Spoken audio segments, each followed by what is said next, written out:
Bonjour, bienvenue dans la deuxième vidéo où on va voir tous les outils qui s'offrent à nous dans cette version de SketchUp Make. Donc là, nous sommes sur une version d'essai. Si jamais on voit qu'il y a beaucoup d'outils, en tout cas moi, si je vois qu'il y a beaucoup d'outils qui me servent actuellement et qui disparaissent, je pense que je m'orienterai vers SketchUp 8. C'est Nathalie de Facebook qui m'en a parlé.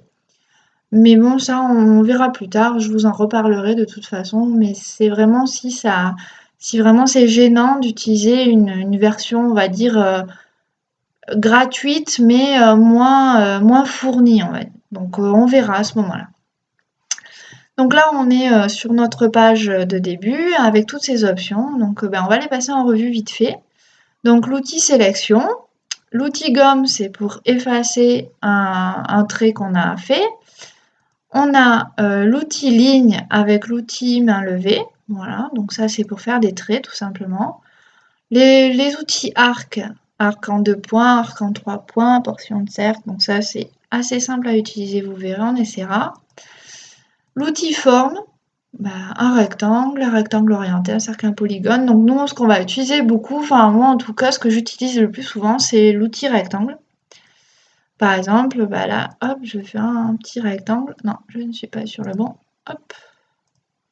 Voilà, un joli petit rectangle tout joli.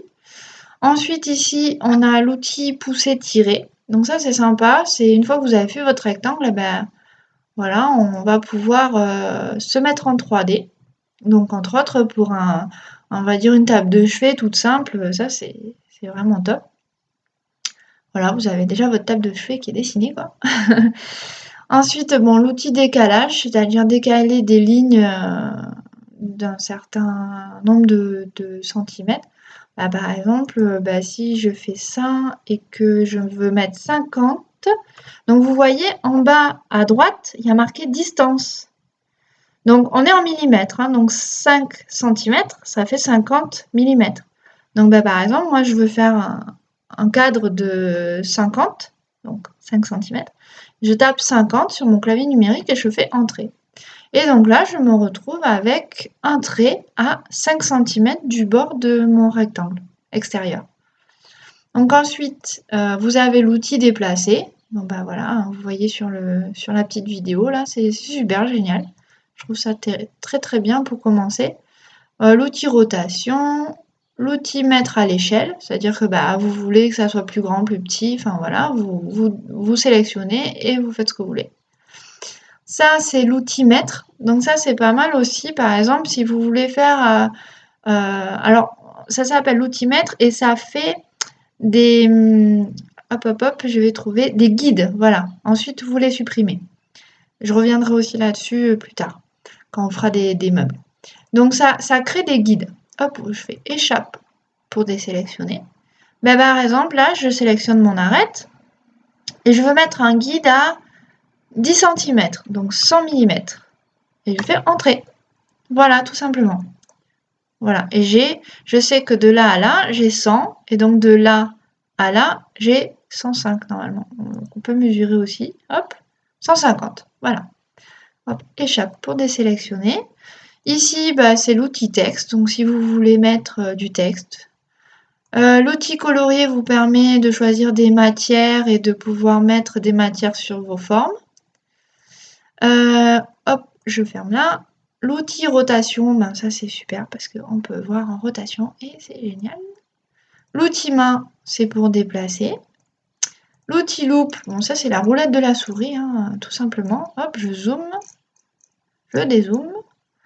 Voilà, et là, c'est clic droit de la souris, on monte, on descend, donc c'est à peu près la même chose que l'outil loupe. Voilà.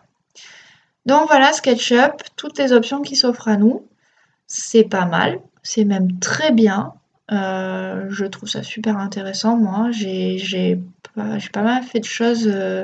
J'ai fait une petite table de chevet, j'ai retrouvé des mesures d'une ancienne table de chevet que j'avais faite. Et du coup, je me suis lancée sur SketchUp. Le seul hic, on va dire, dans le meuble en carton, c'est que là, on a la forme globale du meuble. On va pouvoir lui donner des mesures globales. Mais ensuite, il va falloir enlever les épaisseurs de carton. C'est-à-dire que pour la façade, le carton fait 0,6. Sauf que là, vous voyez bien que on a une plaque en entier. On voit pas l'intérieur du meuble en fait. Là, ce qu'on voit, c'est voilà, vraiment l'extérieur du meuble. Donc si vous voulez vraiment faire votre meuble en détail, ben, il va falloir commencer par réfléchir à chaque rectangle et épaisseur de rectangle que vous faites, que ça fasse 6 mm. Ensuite, les traverses, par exemple un meuble de 32 profondeur de traverse, ainsi de suite.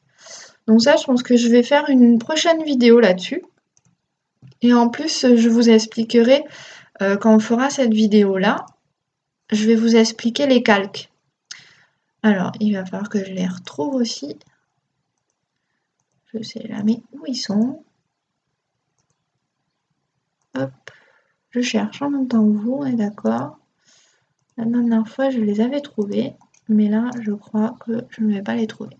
Bon, bref, on verra ça plus tard. Je vous expliquerai, et peut-être qu'ils sont là. Je les ai vus tout à l'heure quand j'ai cherché.